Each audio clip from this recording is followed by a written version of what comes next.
नमस्कार साथियों, आज के इस ऑडियो सेशन में हम रेलवे कर्मचारियों के लिए बनाए गए लीव रूल्स यानी छुट्टियों के नियमों को बहुत ही सरल भाषा में समझेंगे।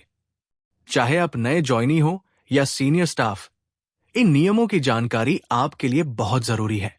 चलिए शुरू करते हैं। एलपी और एलएचपी मेन लीव्स। सबसे पहले बात करते हैं एलपी यानी लीव ऑन एवरेज पे की। यह आपकी सबसे बेसिक छुट्टी है। हर साल रेलवे आपको 30 दिन की एलपी देता है, जो 2 किश्तों में मिलती है, 15 दिन जनवरी में और 15 दिन जुलाई में। आप अपने पूरे करियर में अधिकतम 300 दिन जमा कर सकते हैं, जिसका पैसा आपको रिटायरमेंट के समय मिलता है। याद रखिए, एक बार में अधिकतम 180 दिन ही मंजूर किए जा सकते हैं। अब आते हैं एलएचपी पर, जिसे हम लीव ऑन हाफ एवरेज पे कहते हैं। इसमें आपको साल के 20 दिन मिलते हैं। इसकी जमा करने की कोई लिमिट नहीं है, यानी आप जितनी चाहें उतनी एलएचपी इकट्ठी कर सकते हैं।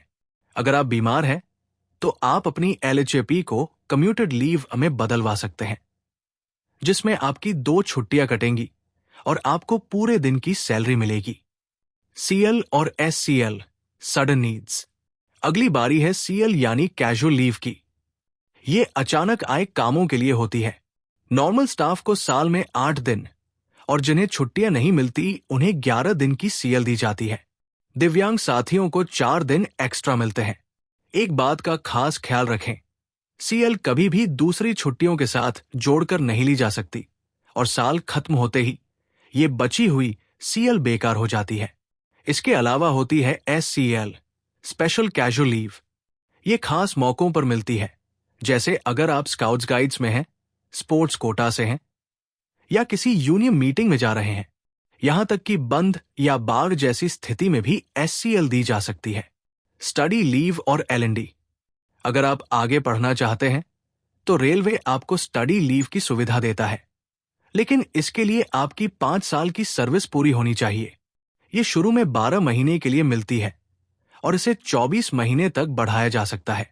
और अगर आपकी सारी छुट्टियां खत्म हो गई हैं और आप बीमार हैं, तो आप एलएनडी यानी लीव नॉट ड्यू ले सकते हैं।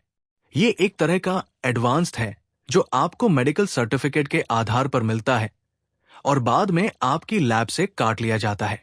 Family health care. परिवार के लिए भी रेलवे बहुत संवेदनशील है। महिला कर्मचारियों को मैटरनिटी लीव के तहत 180 दिन मिलते हैं। वहीं पुरुष कर्मचारियों को बच्चे के जन्म के समय 15 दिन की पैटर्निटी लीव दी जाती है। बच्चों की लंबी देखभाल के लिए सीसीएल चाइल्ड केयर लीव का प्रावधान है।